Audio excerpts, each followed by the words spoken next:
करते हरन वेद जसु गावा। तो मैं विनय करूं कर जोरे, छूटं वेग देह मोरे। सती जब दुख से व्याकुल हो गए, सती ने कहा कि हे प्रभु, दुनिया आपको दुख भंजन कहती है और मेरे दुख की कोई वर्णन नहीं कर सकता। पति का परित्याग सहन नहीं होता है। पति प्रत्यक्ष रूप में तो त्याग नहीं किया है, पर अप्रत्यक्ष रूप में और रूप से त्याग कर चुका है, पर यह वेदना हमसे सही नहीं जाती। इसलिए हे प्रभु, अगर आप दीन दयाल हो, मन वचन कर्म से अगर मैं शिव की चरणों की अर्धांगिनी हूं, तो हे प्रभु, ये मेरा शरीर पूर्ण हो, मेरी प्राण पखेरु निकल जाए। मैं अब जीना नहीं चाहता, मैं मृत्यु को प्राप्त करना चाहती हूं। सती इस प्रकार अपने दुख को बार बार भगवान से निवेदन करते थे। तब गोस्वामी जी ने बड़ा सुंदर लिख दिया, बीते संबत सहज सतासी, बीते संबत सहज सतासी, तजे समाधि शंभु अविनाशी, तजे समाधि शंभु अविनाशी। राम नाम शिव सुमिरन लागे, राम नाम शिव सुमिरन लागे, राम नाम शिव सुमिरन लागे, राम नाम शिव सुमिरन लागे।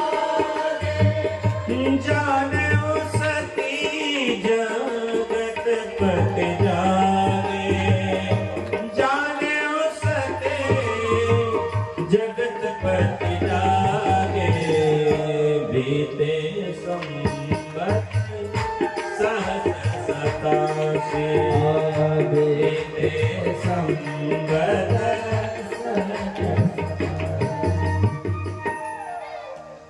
गोस्वामी जी ने कहा कि 87,000 वर्ष बीतने के बाद भगवान शिव की एक दिन निद्रा हुई। अच्छा देखो, भगवान शिव ने जगत वालों को बतलाया कि सोवो तो राम राम कहके सो, जगत तो राम राम कहके सो। इसीलिए लोगों ने ले किया कि उठत रामी, बैठत रामी, सोवत रामी, जोवत रामी, ऐ मन तेहु पुण्य राम राम गहो है। हर कर्म में राम का स्मरण करो। सोइए तो राम राम को, जगे तो राम राम को, हर कर्म में राम राम। अरे माताएं, तुम सब भोजन बना रही हो, तो भोजन के समय भी आजकल हमारे यहाँ ब्लूटूथ का जमाना चल गया, माताएं भी ब्लूटूथ लगा लेती है, मुन्नी बदनाम का गाना सुनने लगती है। आपको अगर गाना ही सुनना है तो भाई भगवान के नाम से सुंदर क्या भजन है, ठाकुर जी की कीर्तन करो, उसका लाभ होगा। वो भोजन भोजन नहीं बनेगा, वो भोजन महाप्रसाद बन जाएगा, उसका स्वाद बड़ा सुंदर होगा। आजकल किसी यात्रा को जाते हैं ना साहब, आजकल हम लोग अक्सर देखा करते हैं, लीड लग जाती है, बच्चे सुनते हैं, फिर एक्सीडेंट हो जाता है, फिर लटके चले आते हैं। लेकिन एक निवेदन है, चलना ही है, कितनी भी दूर आपकी यात्रा क्यों ना हो, बस भगवान का स्मरण करो। आपको जो नाम प्रिय हो, राम कृष्ण शिव साईं जो प्रिय हो, वो नाम गाते अपने जीवन की यात्रा का आरंभ करो। शिव जी ने बतलाया कि संसार वालों को कैसे रहना चाहिए, और इस संसार वालों को भगवान से कभी विमुख नहीं होना चाहिए।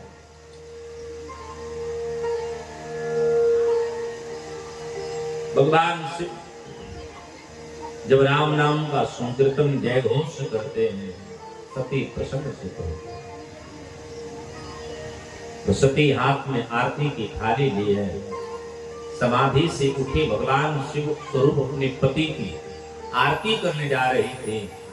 भगवान शिव सती के हाथ से आरती की थाली ले लेते हैं, सामने रख करके अपना आसन लेकर के सती के सामने अपने आसन, सती का आसन अपने सामने बिछाते हैं और सती से कहते हैं, देवी बगल में नहीं, तुम सामने बैठो।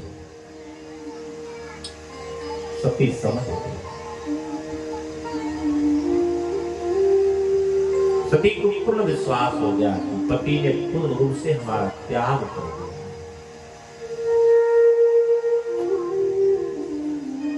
हमारे यहाँ आसन से भी ये परिचायक प्राप्त हो जाती है कि सामने वाले की नजरिया कैसी है।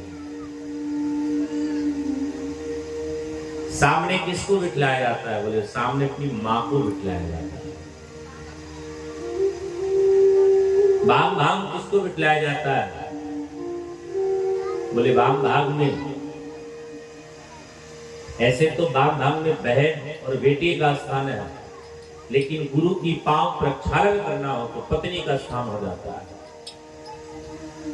दक्षिण भाग में कौन? बोले हमारी पत्नी बैठती है। जैसे सती को भगवान शिव ने सामने बिठलाया, सती समझ गई कि भगवान शिव हमको पूर्ण रूप से त्याग कर चुके हैं। हम जो रूप लीला के अनिवर्ष में बनाई थी, परीक्षा हेतु बनाई थी, अब तो भगवान शिव उसी रूप में हमको स्वीकार किए। सती का चेहरा उतर गया। शिवजी ने देखा कि सती को वैसे ही कष्ट में है, तो भगवान शिव जी सती को कथा लगते हैं सुनाने, लेकिन जब जीवन में व्यथा हो तो कथा समझ नहीं आती। कथाओं में बैठ के अगर झंझट बड़ी है तो समझना आपका दुर्भाग्य है। सती मन से बड़ी बुद्धित है। भगवान शिव सती को अनेक शास्त्रों की कथा को श्रवण कराते हैं, पर सती को कथा समझ नहीं आई। गोस्वामी जी ने लिखा कि दक्ष प्रदेश भयों के निकाल। ब्रह्मा जी के पुत्र है दक्ष। दक्ष को उसी समय प्रजापति का पदवी दी गई है, पर हमारे गोस्वामी जी महाराज कहते हैं ये संसार का नियम है। बड़े अधिकार दक्ष जब पावा, बड़े अधिकार दक्ष जब पावा, अति अभिमान हृदय तब आवा, अति अभिमान हृदय तब आवा। नहीं को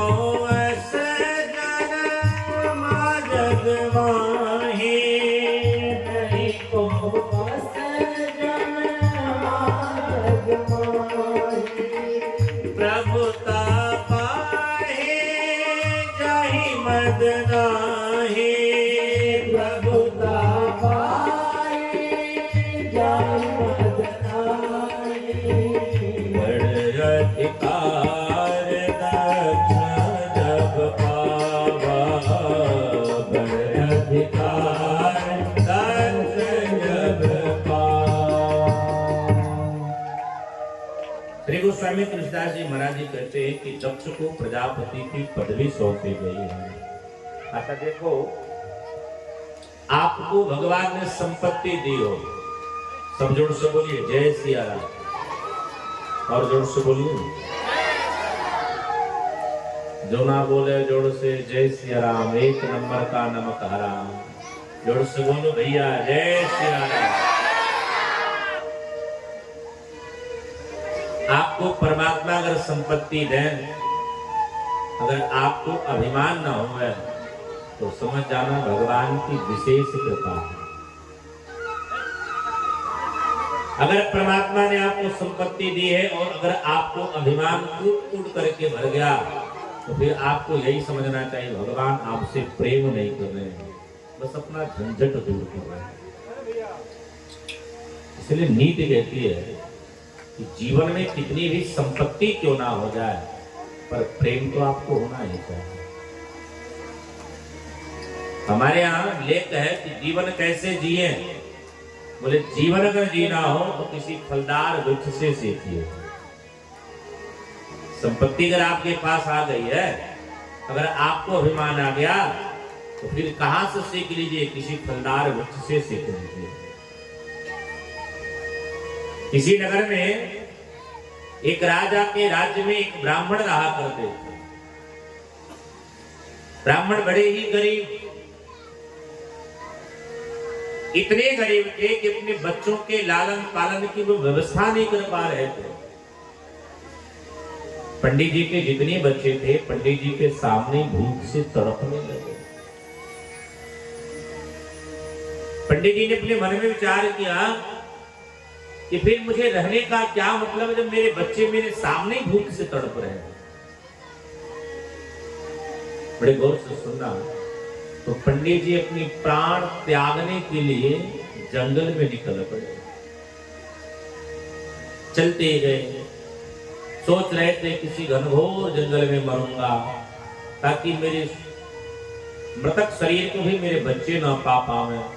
तो चलते चलते चलते चलते बड़े ही घनघोर जंगल में पहुंचे। पंडित जी ने क्या देखा? एक बैर का वृक्ष।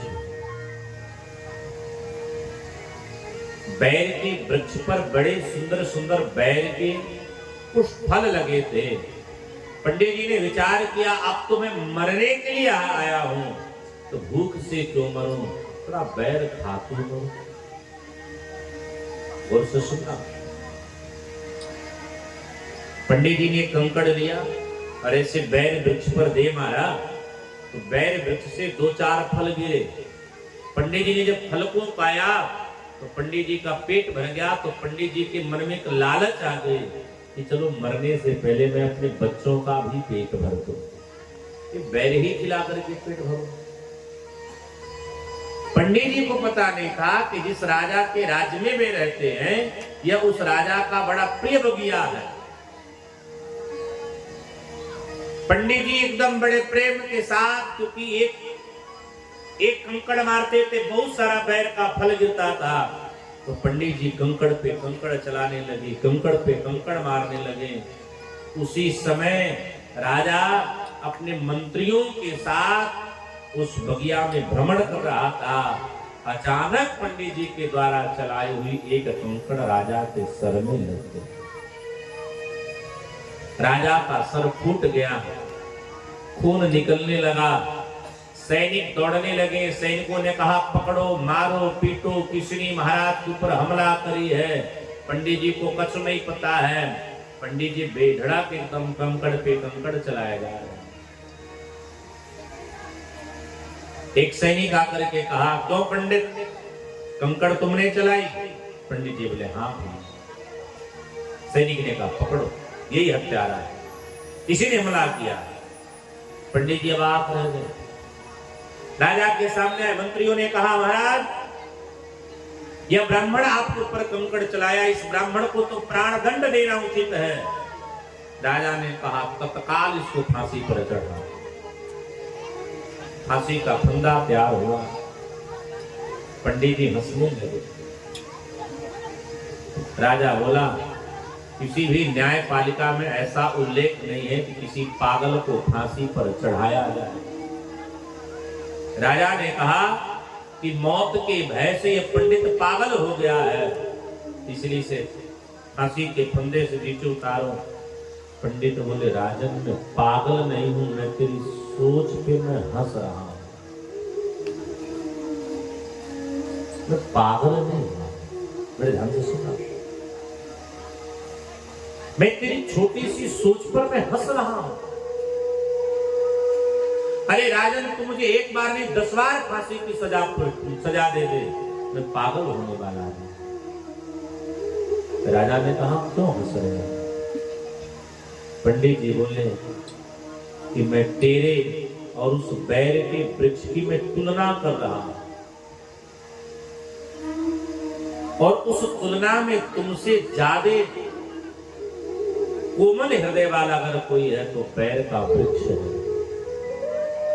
राजा ने कहा, पंडित ने कहा कि मैं तो मरने आया था, लेकिन बैर के वृक्ष ने मुझे जीने की आस दे दी, और एक कंकड़ में मारता था तो बैर का वृक्ष 4-5 फल देता था।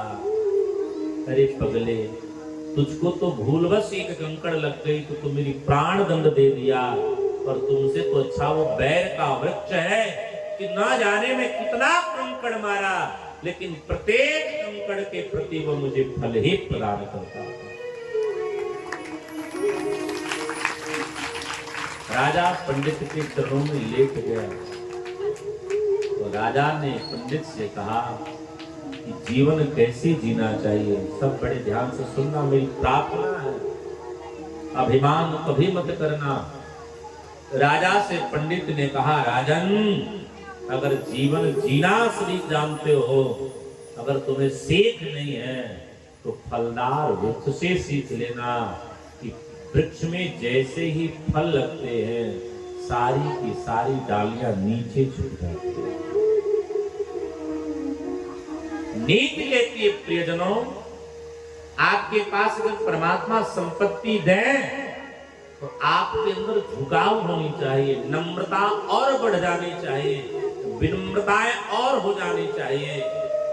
अगर आपके पास अभिमान आना आरंभ हो गया तो फिर समझना तुम सूखी लकड़ी की तरफ बढ़ते जा रहे हो, और लकड़ी जब सूख जाती है तो केवल जलाने और तोड़ने के ही काम आती है, वो कभी किसी को छांव नहीं दे सकता। ये तो जगत का नियम है। आजकल तो जिसको धन मिला अभिमान से मरचूर हो गया। तो हमारे संत जन कहते हैं, काय काम का अभिमान, अभिमान करोगे तो फिर डूब के मरना पड़ेगा। अभिमान करना है तो प्रभु के भजन की अभिमान करो, अभिमान करना है तो हम ठाकुर जी के हैं ऐसा अभिमान कर लो। भगवान कहते, चलो तुमने अभिमान किया तो मेरा तो अभिमान किया, हम राम जी की, राम जी हमारे, ऐसा अभिमान करो। संपत्ति का क्या अभिमान करना, जो आज आनी है कल जानी है। इसलिए नीति कहती है कि मनुष्य को अभिमान से सदैव दूर रहना चाहिए। स्वामी तुलसीदास जी महाराज कहते हैं कि दक्ष को जब प्रजापति बनाया गया तो दक्ष एक बार यज्ञ किया है। देखो, ये थोड़ी भागवत की कथा है, और भागवत जी की ये बड़ी प्यारी प्रसंग है।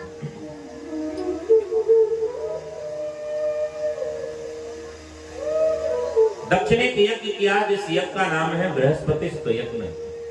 उस यज्ञ में दक्ष ने सबको आमंत्रण दिया है, पर भगवान शिव को न दिया। क्यों न दिया?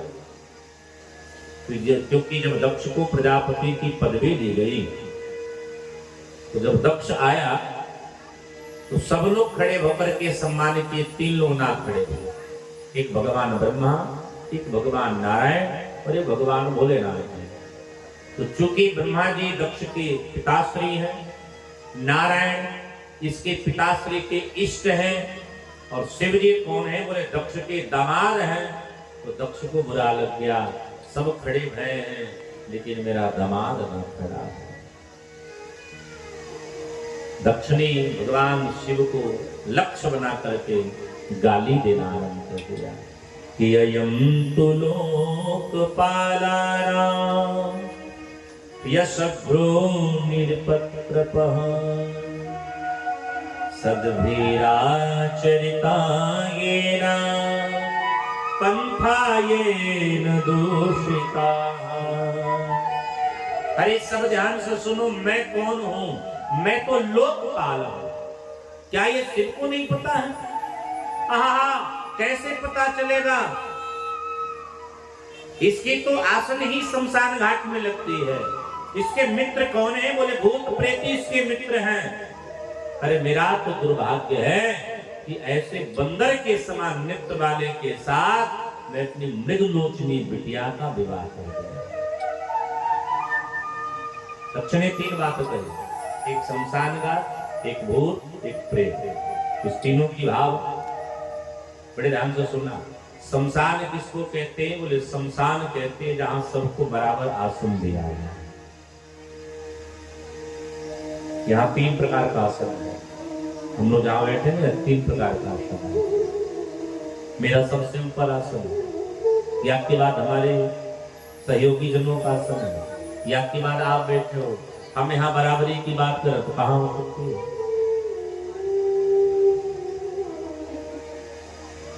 लेकिन इस संपूर्ण विश्व पटल में एक ही ऐसा स्थान है, चाहे ब्राह्मण जाए, चाहे राजा जाए, चाहे गरीब जाए, चाहे अमीर जाए, चाहे भिखारी जाए, चाहे दानी जाए, सबको बराबर आसन मिलता है। सब मतलब बराबर, स्थान मतलब दिया जाए। जहाँ सबको बराबर का स्थान दिया जाए उसी जगह का नाम है शमशान। और भगवान शिव कहते मेरे पास जो कोई आता है मैं सबको बराबर बैठा ही देता हूं, ये मेरे में सामर्थ्य है।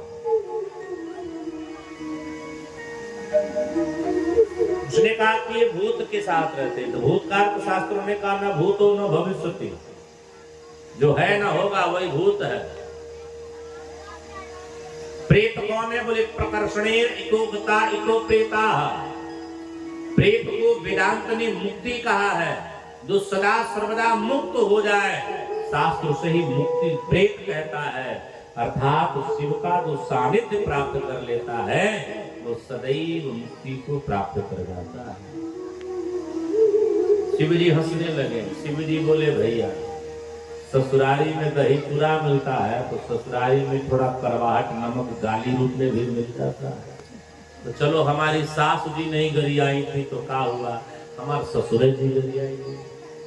जैसे एक बार एक दामाद जी ससुराल गए, जोर से बोलो जय सिया राम। तो दामाद जी ससुराल गए थे। आजकल का जो पानी पिया जाता है लैला मजनू वाला, वो पानी पी करके गए। तो जाते ही लगे उदंडता करने, तो ससुर जी बोले बाबू जरा ध्यान से, ससुराल है। तो उसने कहा कि ससुराल है तो क्या हुआ, यहाँ हमारा पांव पूजा गया है। तो ससुर जी बोले खाली पांव में पूजा गया, पीठ बाकी लगाए, कहीं पीठ ना पूजना पड़े इसका भी ध्यान में रखिए। तो शिव जी वही मन में विचार किए कि चलो भाई हमारे विवाह में बस गाली नहीं हुई थी तो ससुर जी गाली दे करके कर लिए।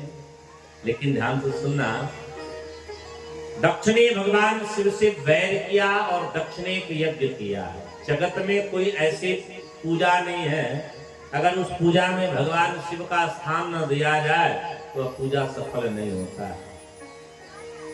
ये शरीर क्या है? ये शरीर ही शिवलिंग जैसे है। जैसे हम पलथी मार के बैठे हैं, आप भी ऐसे बैठो, तो खाली विचार करना कि आपका दोनों हाथ न हो तो आपका शरीर ही शिवलिंग जैसा हो गया।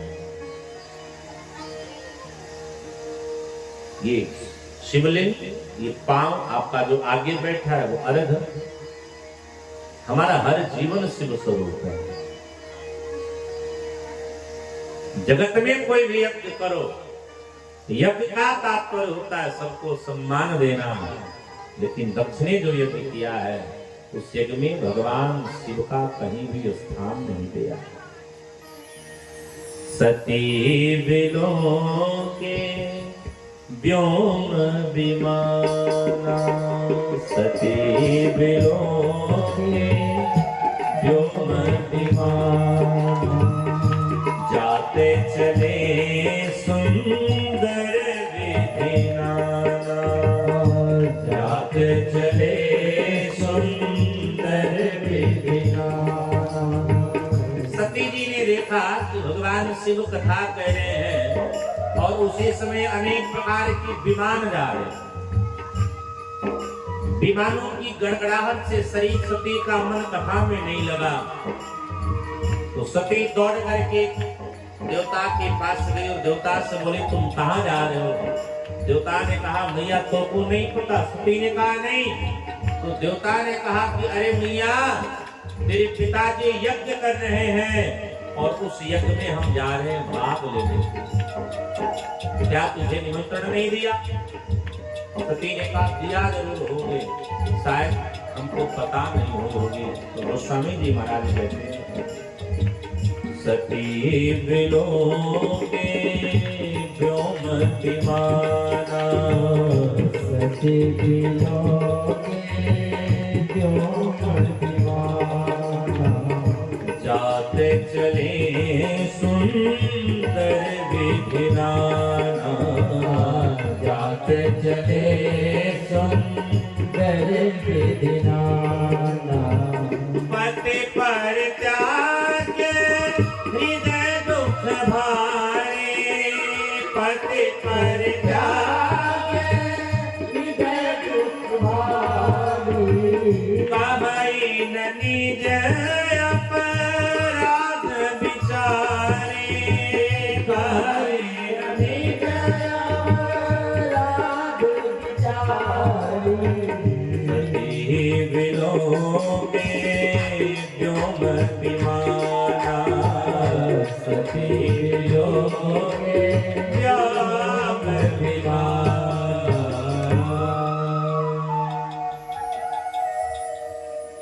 सती ने क्या देखा कि देवता अपने विमानारूढ़ होकर के जा रहे हैं। सती को जब पता चला है तो सती भगवान शिव के पास आई है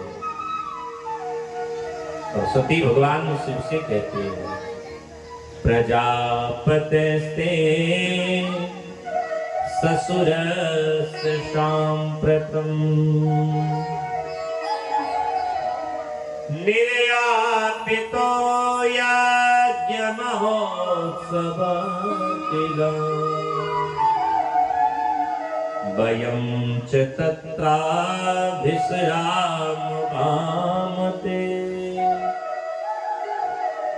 सती भगवान शिव के पास आकर के कहती महाराज जो प्रजापति है, जो हमारे पिता और आपके ससुर हैं, वो एक यज्ञ कर रहे हैं। अगर आप आदेश करते तो मैं आपकी वाम भाग में सुशोभित होकर के उस यज्ञ में मैं जाना चाहती हूँ। भगवान शिव ने कहा क्यों? सती ने कहा महाराज विवाह होने के बाद अपनी बहनों से मैं मिल नहीं पाई हूँ। यज्ञ एक ऐसा उत्सव है जिसमें हमारे पिता के यहाँ हमारी समस्त बहनें आई होंगी, मैं उन बहनों से मिल लेती। भगवान शिव कहते हैं देवी आजकल न जाने तुमको क्या हुआ है कि तुम मेरी बात मानना ही बंद कर दी, अपनी जिद पे तुम अड़ी रहती है। मैंने कहा कथा सुनो, कथा नहीं सुनी। मैंने कहा ब्रह्म को प्रणाम करो, तुम प्रणाम नहीं करिए। मैंने कहा सत्य बोलो, तुम झूठ बोल बैठे। लेकिन सती आज तुम मेरी आखिरी बात मानो। यावत ही हरस नहीं नैन नहीं सने, तुलसी तहाँ न जाइए,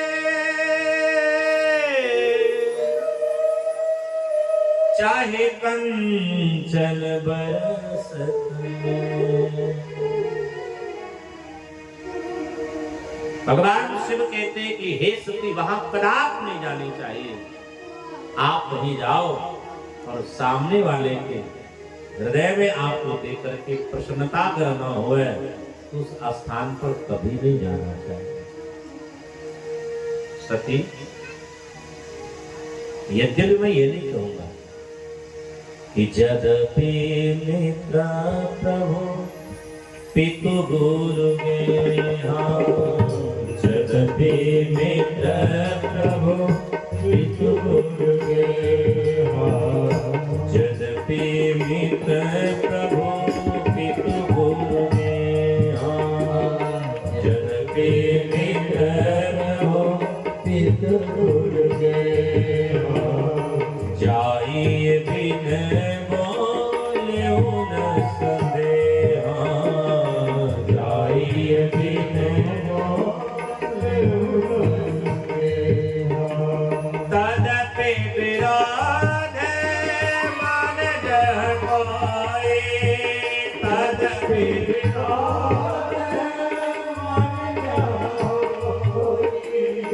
तदपि विरोध माने जह कोई, तदपि विरोध माने जह कोई। कहाँ गए कल्याण न होए, कहाँ गए कल्याण न होए, कहाँ गए कल्याण न होए। भगवान शिव कहते हैं कि हे देवी, कुछ जगहों पर तो व्यक्ति को बिना बुलाए जाना चाहिए। कहां कहां जाओ? यद्यपि मित्र प्रभु पितु गुरु गेहा। चार घर में आपको बिना बुलाए जाना चाहिए। कहां? बोले भगवान के घर। वहां आमंत्रण की आवश्यकता नहीं। अब कोई पागल इस गांव का व्यक्ति होगा जो यह सोचेगा कि कमेटी वाले हमको बोले नहीं है कि चलो कथा सुनो। अब जब तक कमेटी वाले आकर के कहेंगे नहीं तब तक हम जाएंगे नहीं, तो उससे बड़ा दुनिया में कोई पागल व्यक्ति होगा। वो पागल ही नहीं, वो महामूर्ख व्यक्ति है। भगवान के घर के लिए आमंत्रण की आवश्यकता नहीं है। भगवान के घर के लिए तो व्यक्ति को बिना निमंत्रण की दौड़ जाना चाहिए। और दूसरा निमंत्रण कहां नहीं देखना चाहिए? बोले मित्र के घर। अगर आपको मित्र निमंत्रण देना भूल गया हो तो आपका धर्म है, उसके दरवाजे पर जाओ, उसको डांटो, काहे रे पगला, हमको भूल गया, हम तेरे मित्र नहीं। लेकिन आजकल हम लोग मित्र कम बनाते हैं, आजकल हम लोग फ्रेंड ज्यादा बनाते हैं। प्रेम से बोलो जय श्री राम। आजकल मित्र कम बनते हैं, आजकल फ्रेंड ज्यादा बनते हैं। और जब से फ्रेंड आने लगे तो खैर बिहार में तो का है का नहीं हमको नहीं पता है, लेकिन जहाँ पर शराब वराब खुला है वहां पर बच्चे खूब बियर शियर पीने लगे। अब यहाँ का है हमको नहीं पता, चूंकि यहाँ सरकारी कोटे से बंद है। पीछे से मिलता हो तो अलग विषय। तो जब से फ्रेंड दिवस आया है, जब से हम लोगों ने फ्रेंड बनाना आरंभ कर दिया है, तब से कुछ चीज की बिक्रिया बढ़ गई। पहला शराब, दूसरा सिगरेट, तीसरा गुटखा आदि का। ये हमारे यहाँ मित्र का मतलब है कि जो आपको सदैव चिताता रहे कि सावधान रहो। इसलिए शास्त्र में कहीं फ्रेंड नहीं लिखा गया, हर जगह मित्र लिखा गया। तो पहला निमंत्रण नहीं देखो भगवान के घर, दूसरा निमंत्रण नहीं देखो मित्र के घर, तीसरा निमंत्रण नहीं देखो गुरु जी के घर। अगर आपके गुरु जी के यहाँ कोई उत्सव है, चेला को बुलाना गुरु जी भूल गए हैं, तो आपको पता चल जाए तो दौड़े दौड़े चले जाओ, गुरु जी के घर उत्सव हो रहा है। और चौथा कहां? बोले पिता के। लेकिन देवी यहां कब जानी चाहिए? प्रेम हो और भूल गए,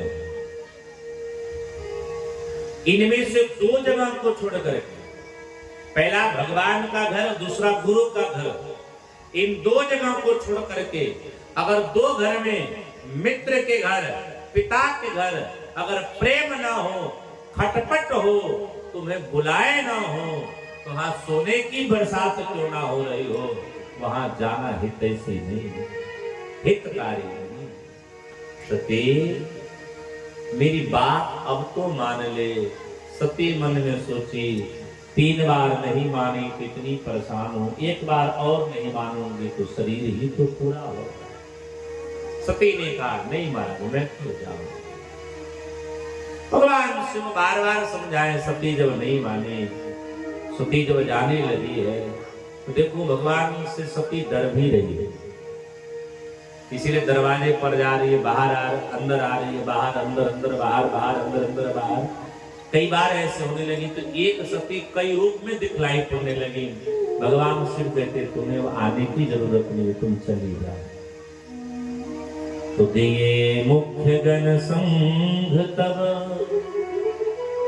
विदा तिन्ह त्रिपुरा। यहाँ विदा का शब्द अर्थ है कि भगवान शिव विदा करें कि देवी तेरी मेरी आखिरी मुलाकात है। कुछ गणों के साथ भगवान शिव ने सती को भेजा है। अब एक विनम्र प्रार्थना मेरी स्वीकार आप सब करना। आपकी बेटी ससुराल से अगर मायके आ रही है तो पिता का धर्म है कि सबसे पहले बेटी का सम्मान करें। पिता का अगर शरीर न हो तो धर्म किसका हो जाता है? उसके बड़े भाई का धर्म हो जाता है कि वो पिता का अधिकार लेकर के अपनी बहन का सम्मान करे।